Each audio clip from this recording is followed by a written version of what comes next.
Harris साहब मुझे ये बताइए कि क्या मुस्लिम महिलाओं के पास ये अधिकार है कि वो तलाक ले सकें? और पहली बात, और नहीं, मैं कह रहा हूं अगर इस्लामिक कानून में महिलाओं के पास ये अधिकार है कि वो तलाक ले सकती हैं, तो फिर निकाह के वक्त लिख के क्यों देना है? अब उसका उनका जवाब सुन लें। देखिए, ऐसा है कि मैं बहुत क्लियर आपसे के सामने आपने जो क्वेश्चन किया था मैं उस पर भी जा रहा हूं। महिला अगर तलाक, जिसको डाइवर्स कहते हैं, लेती है तो टेक्निकली उसको खुला कहते हैं, ठीक है ना? और अगर मर्द देता है तो टेक्निकली तलाक कहते हैं, बस।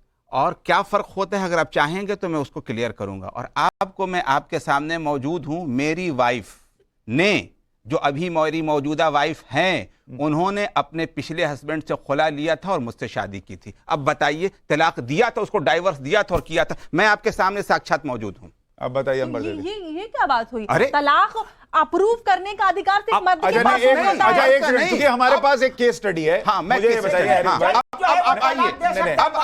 केस स्टडी इनसे पूछे, आपकी पत्नी जो है, कानूनी बात बताता हूं। एक मिनट उनसे एक सवाल, मर्द की उसमें मर्जी ही नहीं है, फर्स्ट में जज जो है वो तलाक दे सकता है। अच्छा ठीक है, एक सेकंड हैरिस भाई, एक चीज बताइए, आपकी जो पत्नी है जिन्होंने अपने पहले शौहर को से खुला लिया, क्या उन्होंने निकाह के वक्त ये लिखवाया था कि कुछ नहीं, कोई जरूरत कह रहे थे लिखवाना, कोई जरूरत नहीं, कुछ जरूरत नहीं, उसका राइट है, ये राइट है उसका। इस्तेमाल जिस पक्ष की बात करें कोई नहीं होता, देखिए वो राइट है। मौलाना ने जो बात कही प्रैक्टिकली है, जो चीजें होती हैं वो सबसे ज्यादा आप बाप बोल दीजिए, पूरा कर लीजिए। उसको क्लियर करने से शायद मुझसे बात हो रही है।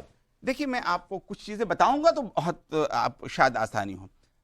असल में रोटी, कपड़ा और मकान की जिम्मेदारी उसूली तौर पर इस्लाम मर्द की जिम्मे देता है।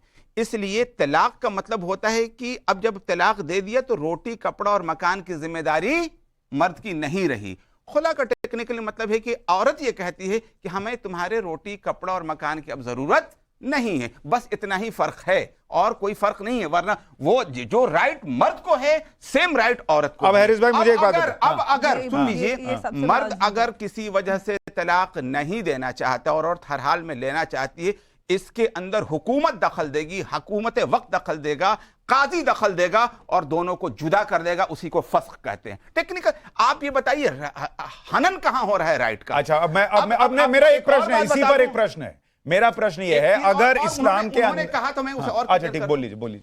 इन्होंने जायदाद की हिस्सेदारी की बात की थी। मैं आपको बता दूं कि मर्द को, औरत को जायदाद की हिस्सेदारी मर्द से भी ज्यादा मिल जाता है। वो टेक्निकली आपको मैं बता दे रहा हूं। अरे मुझे सुनो, प्रैक्टिकली क्या हो रहा है, महिलाओं के साथ ये बात हो रही है। आप प्रैक्टिकली बिल्कुल प्रैक्टिकल आपके घर में नहीं करता, मेरे घर में नहीं करता, तो इसका आप मुझे बोल, मेरे घर में नहीं है। अच्छा, मैं इस पे आ रहा हूं, एक वो बोल दें फिर आप बोलिए।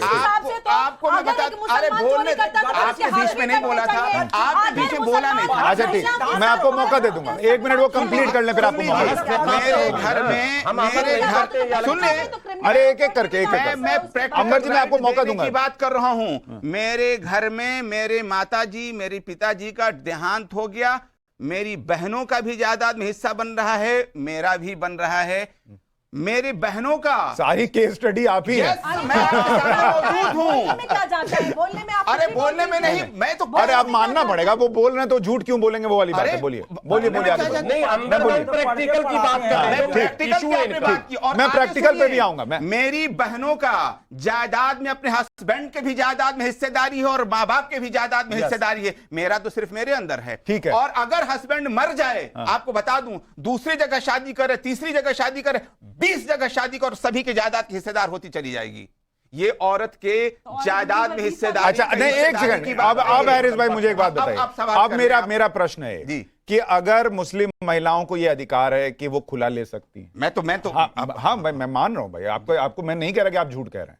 दूसरी बात, अगर उनको संपत्ति का अधिकार है, सब कुछ वैसा ही है जैसा हमारे हिंदुओं में है, तो शायद ज्यादा है, शायद ज्यादा होगा, ठीक है। तो मैं ये कह रहा हूं, तो फिर इस यूनिफॉर्म सिविल कोड का विरोध क्यों? अच्छा, ये भी तो वही दे रहा है। अब आपको मैं बता दूं, एकदम यूनिफॉर्म सिविल कोड का मुसलमानों के ऊपर बहुत फर्क नहीं पड़ने वाला है, लेकिन संविधान के हवाले से देखा जाए, जो कल्चरल डिफरेंसेस हैं, द्रौपदी ने हमारा कल्चरल सिंबल हैं, इन्होंने 5 मर्दों से 4 मर्दों से शादी की, 5 मर्दों से शादी की। सवाल यह पैदा होता है कि आज भी कुछ ऐसे ट्राइबल्स हैं जो कि ऐसी शादी करते हैं। ये हमारा कल्चरल एक तरह से कह सकते हैं कि धरोहर है, क्या हम इसे छोड़ने की बात करते हैं यूनिफॉर्म सिविल कोड के जरिए?